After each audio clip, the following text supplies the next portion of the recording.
പൊളിമിക്സ് ആരംഭിക്കുകയാണ്. ഏവർക്കും സ്വാഗതം.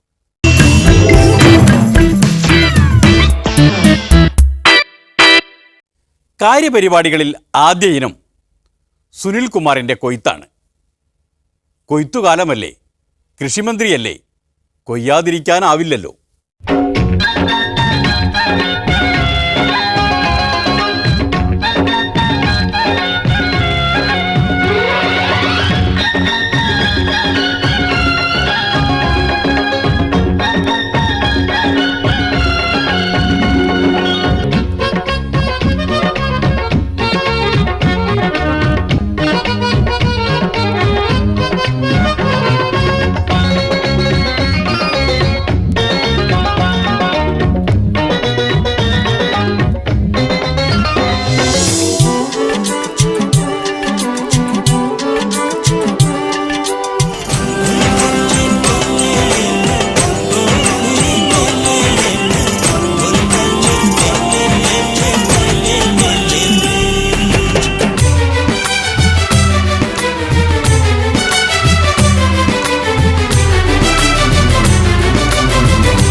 അവസാന രംഗമായപ്പോൾ നായകൻ ആളില്ലാ വിമാനം ആകാശത്തേക്ക് പറത്തിവിട്ടത് എന്തിനാണ് എന്ന് മനസ്സിലായി കാണില്ല അല്ലേ?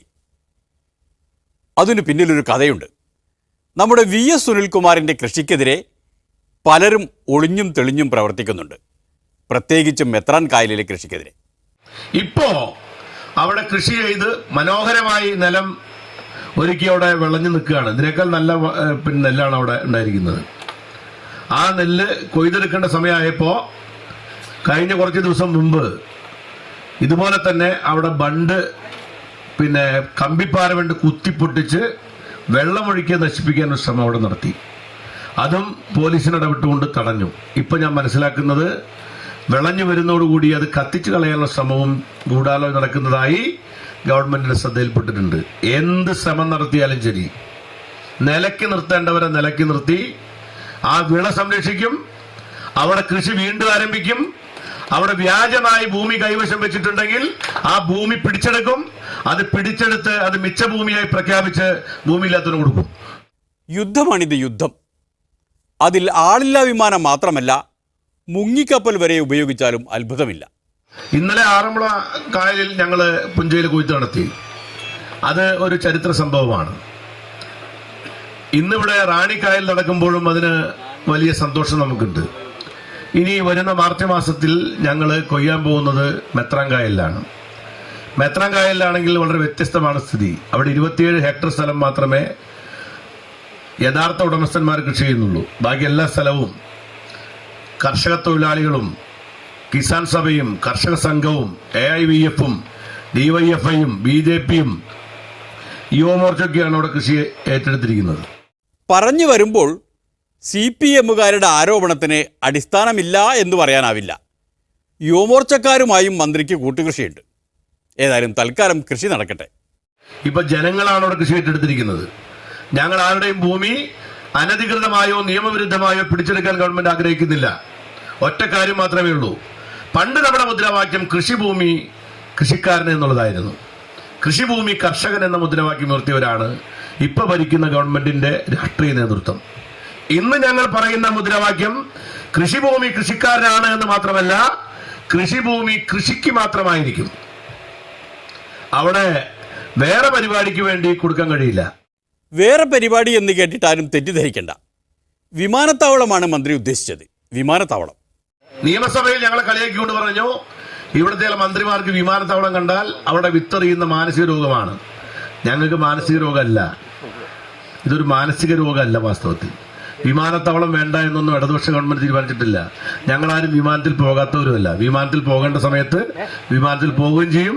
വിമാനത്താവളം ഉണ്ടാക്കേണ്ടടുത്ത് വിമാനത്താവളം ഉണ്ടാക്കുകയും ചെയ്യും. പക്ഷെ ഉണ്ടാക്കാൻ പാടില്ലാത്തടത്ത് വിമാനത്താവളം ഉണ്ടാക്കില്ല എന്നുള്ളതാണ് ഗവൺമെന്റിന്റെ ദൃഢനിശ്ചയം. ഇതിൻ്റെയൊക്കെ തുടക്കം ഓർമ്മയില്ലേ? അന്നും ഇതേപോലെ ഒരു ഉത്സവം തന്നെയായിരുന്നു, വിതക്കുന്ന ഉത്സവം. വിത്ത് വിതയ്ക്കാൻ വന്നത് നിങ്ങൾക്ക് എല്ലാവർക്കും ഓർമ്മയുണ്ടാവും. അന്ന് ഇതുപോലെ വളരെ ആഹ്ലാദകരമായ അന്തരീക്ഷത്തിലാണ് നമ്മൾ വിത്ത് വിതച്ചത്.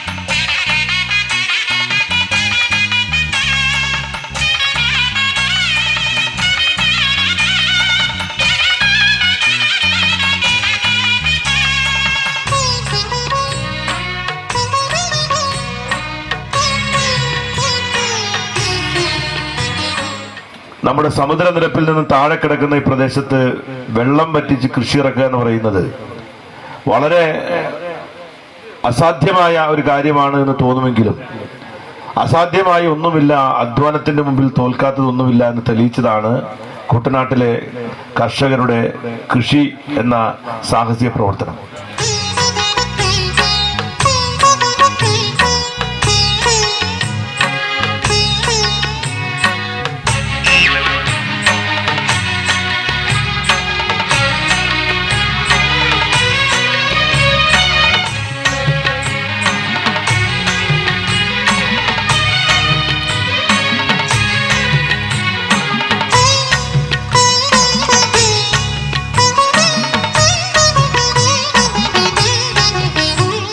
ഞാനിന്നിവിടെ വരുമ്പോൾ കർഷക തൊഴിലാളികൾ ഇങ്ങനെ പാടത്ത് ഇവിടെ ചെളിയിൽ അരക്കൊപ്പം ചെളിയിൽ ഇറങ്ങിയെന്നാണ്ടാണ് വിത്ത് വിതച്ചുകൊണ്ടിരുന്നത്.